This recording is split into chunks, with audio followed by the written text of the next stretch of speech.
here to demonstrate against the genocide that's happening in Gaza. This terrorist state of Israel is actually killing women and children for no reason. It's their defence in the attack on the 7th of October ended on the 8th, and after that it's been nothing but hatred, disgusting killing of children, disabled people, bombing of hospitals, schools. It's disgusting.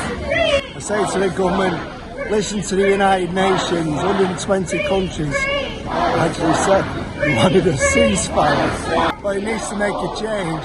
The first change we need to make is to the Labour Party. The Labour Party needs to show some leadership and support a ceasefire. Pressure the government in every way we can. We're with a human rights charity called CADFA, which is Camden Aberdeen's Friendship Association. We've been going for 20 years. We stand for human rights and respect for international humanitarian law.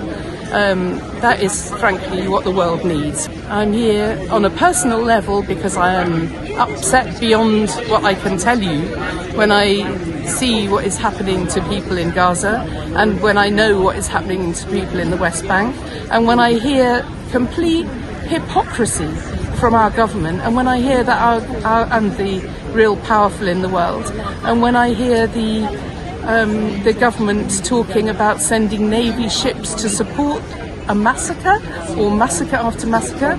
So that's what we want to shout at every turn. Right now, number one, we need a ceasefire.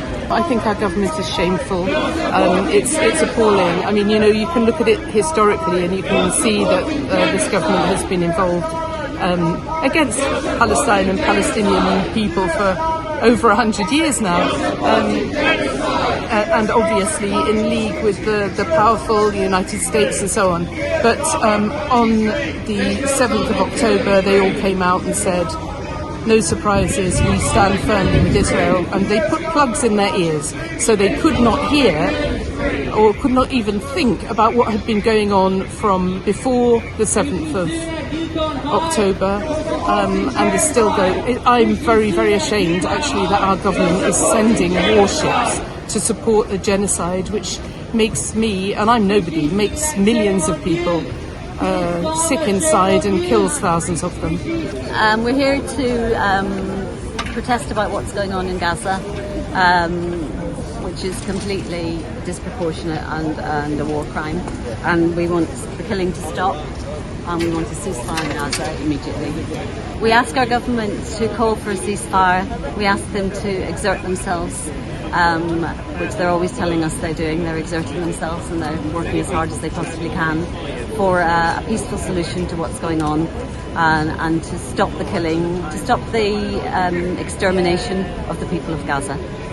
I was born in London of Russian Jewish refugee parents who arrived in Britain in the 1930s as refugees from Nazi Europe. As it turned out, Israel has proved to be a disaster, obviously for the Palestinians, but I believe even for Israeli Jews.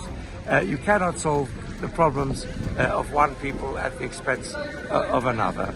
The only way forward for Israeli Jews and Palestinians is, I believe, for them to coexist as equal citizens in a singular democratic state, which will not privilege one group over another. And it is our duty as Jews, as British people, as everybody who believes in human rights, to build that movement of solidarity for Palestine that will help them achieve their freedom, freedom from oppression, from racism, from apartheid that Israel represents. These are the people, the politicians who support Israel, not because they love the Jews, but because Israel is useful to the interests of Britain, of British imperialism, and they want to do everything they can to demonize people who demonstrate in support of Palestine. So we should completely disregard, ignore people who talk like that, politicians. It's not a hate march, it's a march. It's demonstrating solidarity with Palestine. We do hate certain things. We hate racism. We hate oppression. We hate what's happening to the Palestinians at the hands of the Israeli state. Do you see this demonstration as against Jews here in London or in the UK? Not at all, not at all. I'm Jewish myself. It's in the interest of Jews to support the Palestinians. I'm a South African health organizer, but I'm based in London. I'm here today for the simple cause, Free Palestine. It's very, very important. While South Africa was under apartheid, we worked very closely with Palestinian comrades, and without them, we would not be free. Without the world marching and in support of all of us, we would not be free. As a South African woman, we are part of the system that led the revolution in South Africa, that led for change. And one of the reasons why it's very important to me is because I would not be in this country if it wasn't for occupation, if it wasn't for apartheid. You know, I would be back home in my country. I would be enjoying. And this is exactly what we're doing for Palestine. You know, they shouldn't have to live in exile, in statelessness. They have to be able to go back to their lands, to their homelands, and say, this is my home. And that's why it's so important to me. My grandfather and my father are both anti-apartheid activists. He fought for the freedom of South Africans. He was part of the resistance. They called them terrorists, but we know that they're not. And they managed to gain freedom.